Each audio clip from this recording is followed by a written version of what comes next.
Fala nação, sejam muito bem-vindos mais uma vez aqui, galera, ao nosso canal Mundo Fla Rick, sempre trazendo aqui conteúdos diários para vocês sobre o Flamengo. Então, se você é novo, já vai deixando aquele like, se inscreva, ative o sino e compartilhe sempre nossos vídeos com os seus amigos. Nessa segunda-feira, dia 16 aí de dezembro de 2024, vamos aqui para mais um corte que eu preparei para vocês. Vou chamar o Pedro Henrique Torre porque ele está no Maracanã para a despedida do Didico, que foi hoje à tarde, mas eu quero aproveitar, professor, e mandar um grande abraço para o meu amigo Ulisses Neto, que escreveu o livro do Adriano Imperador, que foi essa semana, esse mês, né, que foi publicado, sim, lançado recentemente lá no Conjunto Nacional. Isso.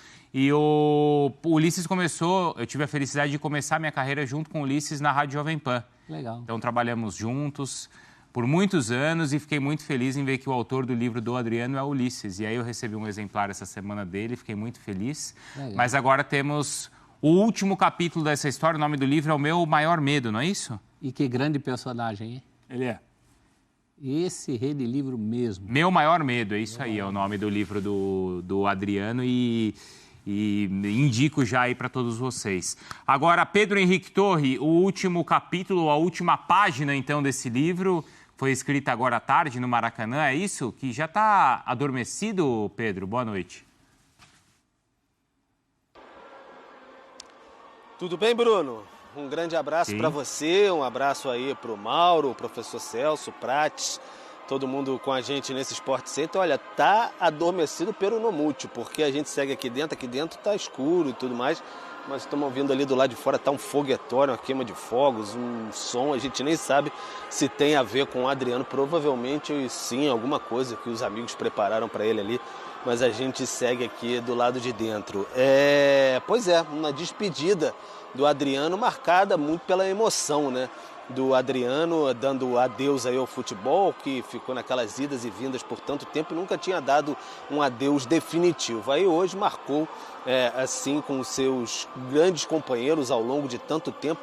A gente que hoje em dia está tão, infelizmente, mais acostumado com zona mista mais blindada, aparece um ou outro jogador, o terceiro lateral esquerdo que não participou tanto de um gol ali na partida, hoje estava naquela fartura, era Romário de um lado, Zico do outro, Ronaldo passando, os jogadores do Flamengo de 2009, muitos assim, Léo Moura, Zé Roberto, passaram bastante, o Zico passou por aqui, enfim, estava no Japão até pouco tempo, mas participou dessa festa do Adriano. Nossos companheiros de ESPN estiveram por aqui também, Djalminha, Zé Elias, o Zinho, todos eles por aqui. O Zinho estava comandando a equipe dos Amigos da Itália, que foram os adversários, né, esses Amigos da Itália, da equipe que foi o Flamengo Legends, como eles chamaram aqui.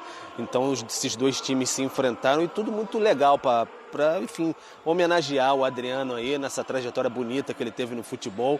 Então foi bem bacana acompanhar. No começo já bastante emocionante, porque a Wanda, que é a avó do Adriano, muito marcante, quem acompanhou o Adriano no Flamengo, enfim, toda a trajetória dele sabe bem que é uma presença muito marcante, a Wanda, que incentivou tanto, Dona Wanda, e a mãe do Adriano também, a Dona Rosilda, estiveram por aqui, entraram no gramado e aí a Dona Wanda deu um pontapé inicial, já com a bengalinha ali, mas deu o pontapé inicial, o Adriano totalmente emocionado.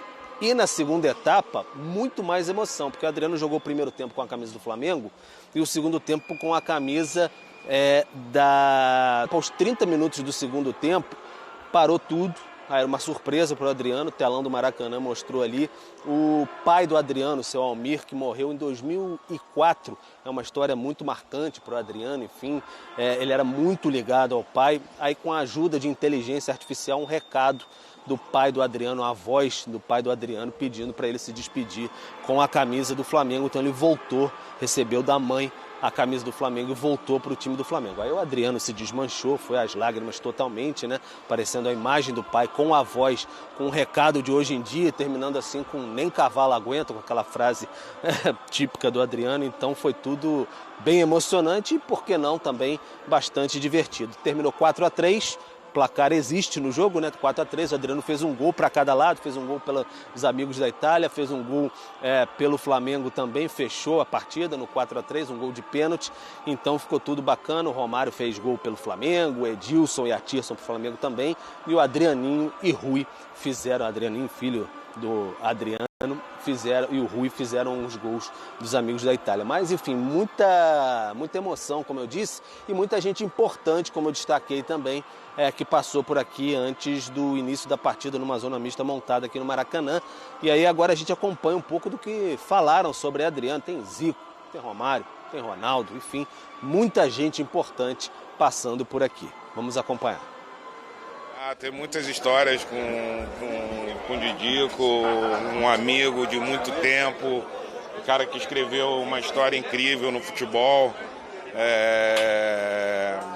Muitas histórias são censuradas, mas é um cara incrível, não poderia deixar de estar aqui e prestigiar ele nessa festa linda. Parabenizá-lo pela história dele no futebol, né? Porém, poderia ter ido muito mais longe, mas problemas pessoais, problemas de contusão, não foi possível. O cara que fez história com a camisa do Flamengo, com a camisa do Inter de Milão.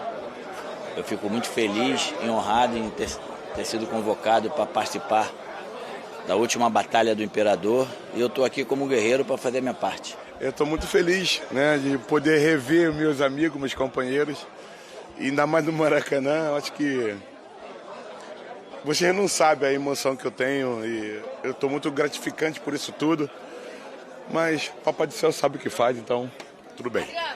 Eu torço muito para que ele continue fazendo o que ele sempre fez, que é sempre dando atenção, sempre fazendo essas coisas e ajudando muitas pessoas. Então, cara, eu estou aqui feliz da vida por estar participando da despedida do Didico.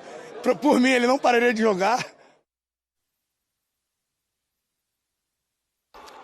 Tá, então, esse último, é tanta gente que a gente até esquece, Bruno. Foi o Wagner Love aí aparecendo também no final, falando sobre o histórico ataque do Flamengo, que teve talvez o nome mais curioso da história nessa dupla, Império do Amor, ali em 2010 no Flamengo. Então ele passou por aqui, o Wagner Love, então todo mundo tinha Emerson Sheik, Petkovic, enfim, Diego Ribas, muita gente que passou, vestiu a camisa do Flamengo, Maestro Júnior, muita gente passando por aqui. Outras declarações bacanas, o Ronaldo falou sobre a questão de ser candidato à presidência da CBF, aí o Romário comentou depois, enfim, algo que podemos até separar depois, mais tarde, aí, se todos quiserem debater um pouco sobre o assunto. Teve muita coisa também, o Zico dando a benção para o Arrascaeta vestir a 10 no Flamengo, e o Pedro, o atacante do Flamengo, Pedro, artilheiro, camisa 9, teve por aqui também, passou, porque o Pedro nessa semana, até o Pedro e o Adriano compartilharam uma foto muito bacana, porque o Pedro, ele era muito fã do Adriano quando ele estava nas categorias de base do Flamengo, e postou uma foto ainda na base do Flamengo com o Adriano.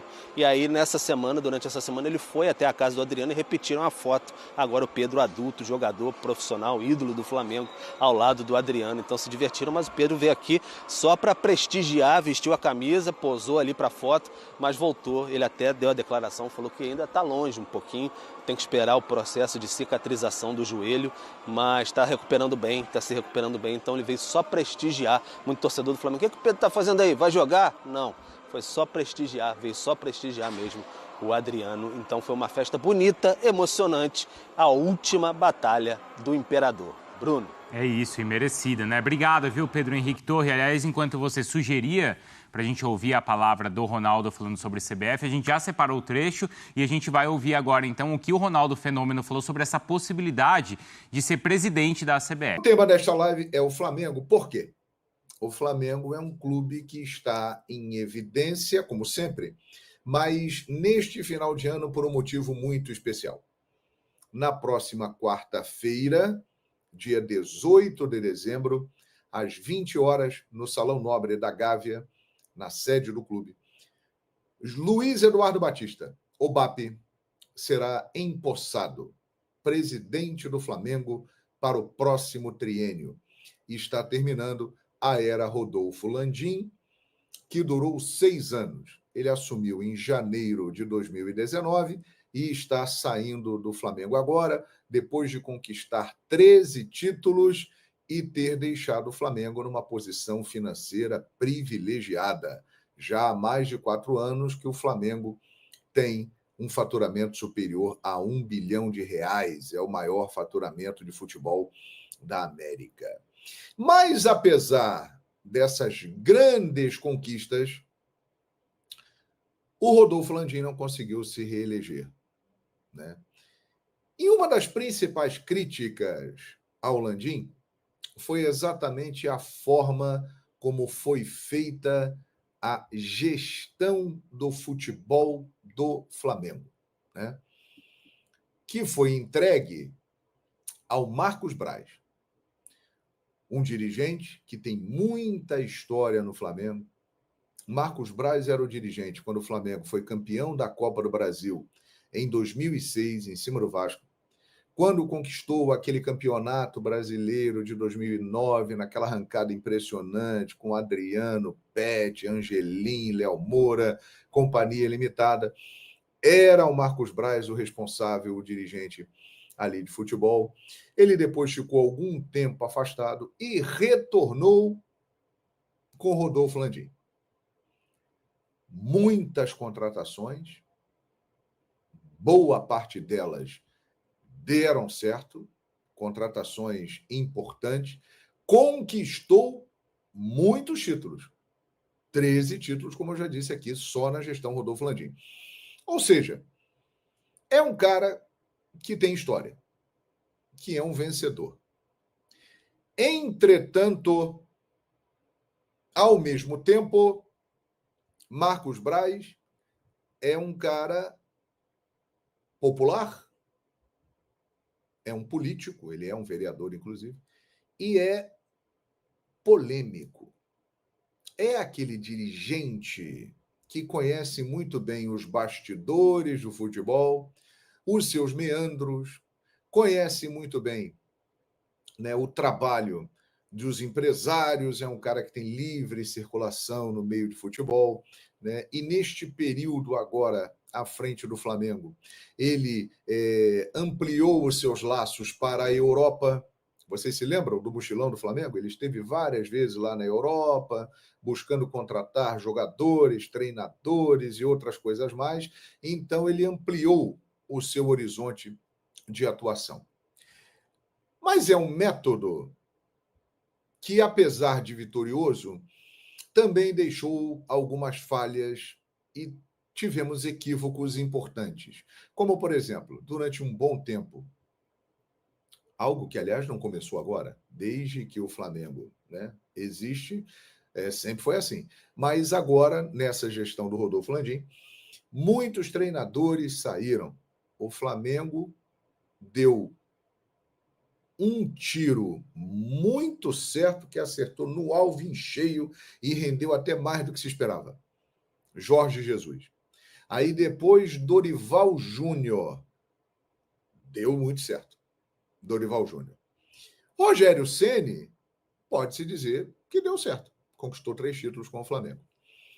E aí depois idas, vindas, treinadores de fora, treinadores brasileiros, saídas de técnico, até chegar ao último, Felipe Luiz. Deu certo. Em pouco tempo ganhou a Copa do Brasil. Mas neste meio do caminho, o Flamengo teve aí 50 milhões de reais a mais do que isso em pagamento de multas para treinadores que não tiveram o seu compromisso até o final. Muitas contratações deram certo, outras contratações deram errado.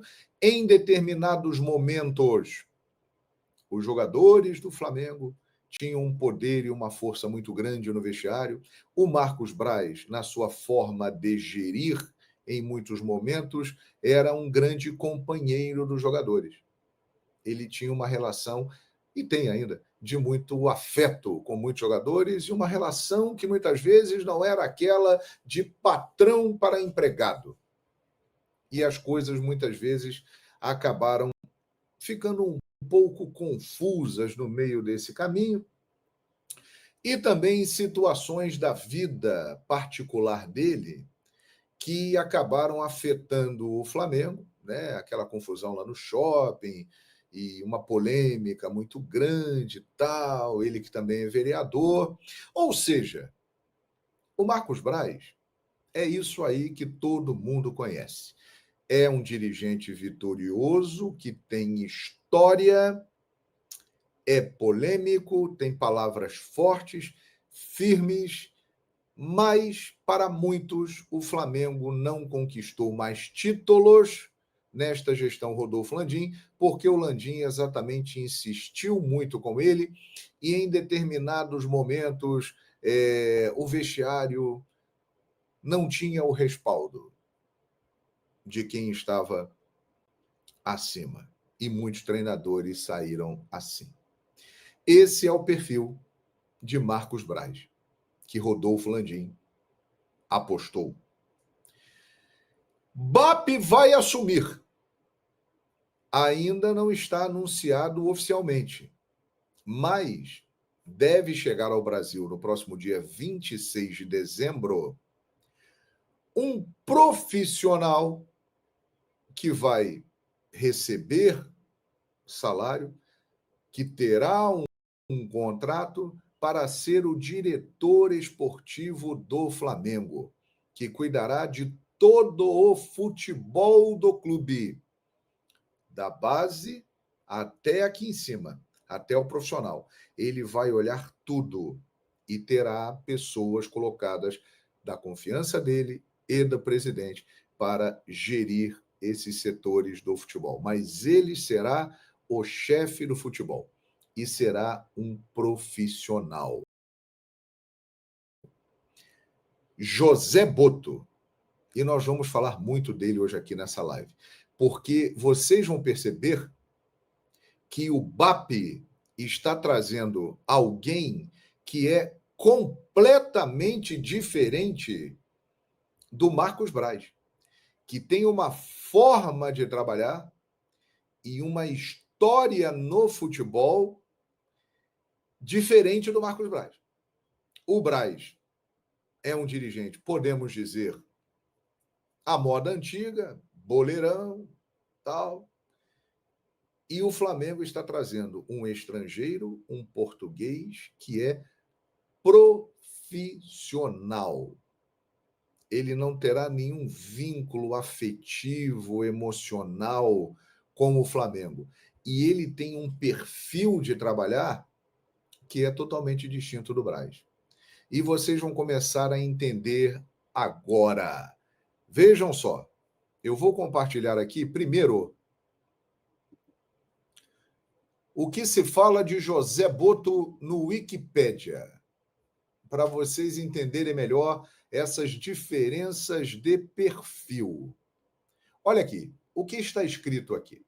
José Boto nasceu em 2 de março de 1966 e é um diretor esportivo português, atualmente trabalhando no Osijek, clube da Liga Croata de Futebol, que ele já acertou o seu desligamento dessa equipe. Ele nasceu no dia 2 de março, em Loures, distrito de Lisboa, começou a trabalhar como treinador na equipe local na sua cidade natal, antes de seguir para o Sacafenense e depois ingressou no Benfica. Aí começa a trajetória dele. Em 2007, ele tornou-se olheiro no Benfica, enquanto em 2010, há 14 anos, ele passou a chefe do departamento de scouting. Até agora, ele vai dar um salto na sua administração e vai entrar por um outro caminho, né? Se o Flamengo já está num outro patamar, como diz o grande Bruno Henrique, e está mesmo, a tendência é que o Flamengo, com toda essa equipe que vai assumir o clube e ajustando cada um no seu setor onde ele tem expertise, o Flamengo salte para um outro nível. E vai ser muito interessante ter um profissional como José Boto, com a experiência e o conceito, o nome que ele tem no mercado europeu e latino-americano, atuando aqui no futebol brasileiro e passando essa forma de trabalhar para todos nós. É algo realmente interessante e que gera uma curiosidade, né? Vamos aguardar realmente para ver o que vai acontecer. Mas, minha gente, uma coisa é certa. Nós não sabemos o resultado. Mas o Flamengo, a partir do dia 18 de dezembro, depois da posse do BAP, ele será bem diferente da era do Rodolfo Landim. Será um Flamengo com uma outra forma de administrar e uma forma mais técnica, uma forma que vai dar menos chance para erros, vacilos acontecerem. Erros acontecerão, derrotas virão, mas elas virão com mais dificuldade e os erros vão acontecer em menor proporção. Por quê? Porque nas áreas devidas estarão pessoas do ramo e com conhecimento técnico. Isso aí é fundamental numa equipe de trabalho.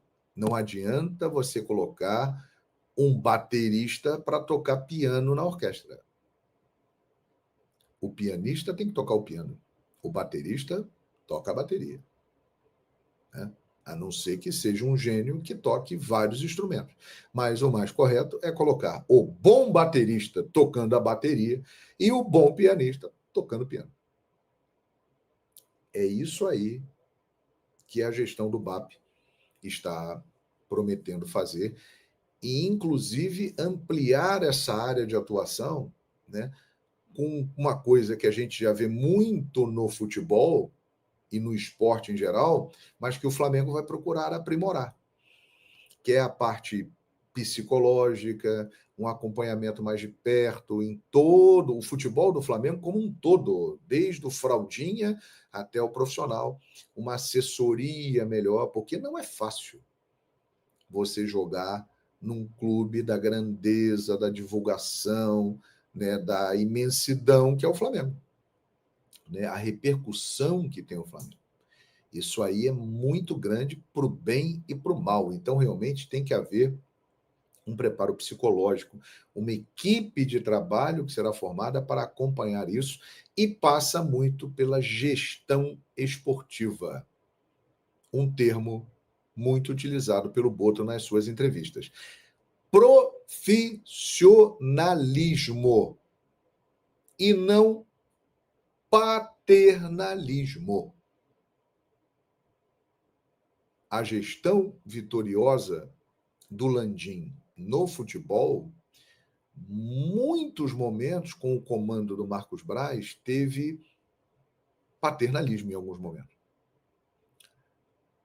Essa gestão do Boto promete, vamos ver na prática, ser profissional. Essa é a linha que o BAP quer colocar em todo o Flamengo, em todos os setores. Profissional. Qual é a sua função? Eu sou o porteiro do clube. Perfeito. Você ganha para fazer o quê? Para fazer eu ficar aqui durante 8 horas no meu setor, na porteria, recebendo os sócios, recebendo os visitantes do clube, e você tem que ficar aí durante 8 horas. Então, é isso que você tem que fazer. Faça isso. 8 horas na portaria, 1 hora de almoço. No período que você tiver que trabalhar, fique aí e faça o seu melhor. Atenda melhor as pessoas, receba bem todos que estão vindo para o clube. Se você não fizer isso, você vai ser cobrado e será trocado. E ponto final. É isso. Absurdos, por exemplo, como Gabigol se recusar a fazer um exame antidoping. Isso não existe, gente. Isso não existe. Em nenhum lugar. É como se você trabalhasse num lugar que não tivesse chefe. Você chega lá e faz o que quer. Você já imaginou a sua empresa sem um chefe? Se você não tivesse um chefe, o que você faria na sua empresa? Você ia fazer o que você quisesse. Você ia chegar a hora que você quisesse. E, tem que fazer esse trabalho aqui. Agora eu não vou fazer, não. Vou deixar para amanhã. Sem cobrança, sem uma hierarquia. Esse caso do Gabigol, que aconteceu em 2023, no mês de abril, demonstra a falha na gestão esportiva internamente. E é exatamente este ponto, como em todas as outras áreas do clube, que a gestão do BAP promete mudar radicalmente. E é isso que nós vamos começar a perceber a partir do dia 19 de dezembro, que será o primeiro dia do mandato do Luiz Eduardo Baptista, o BAP. Realmente curioso para saber como isso vai funcionar, porque o potencial é muito grande, hein, gente? O potencial do clube em todas as áreas, e especificamente falando do futebol, é muito grande. Com profissionalismo, com cobrança, né? De uma forma técnica sendo conduzido, com conhecimento específico para cada área, olha. Vamos ver, né? Deixa eu atender aqui a galera. Muito obrigado. Temos mais de 2.000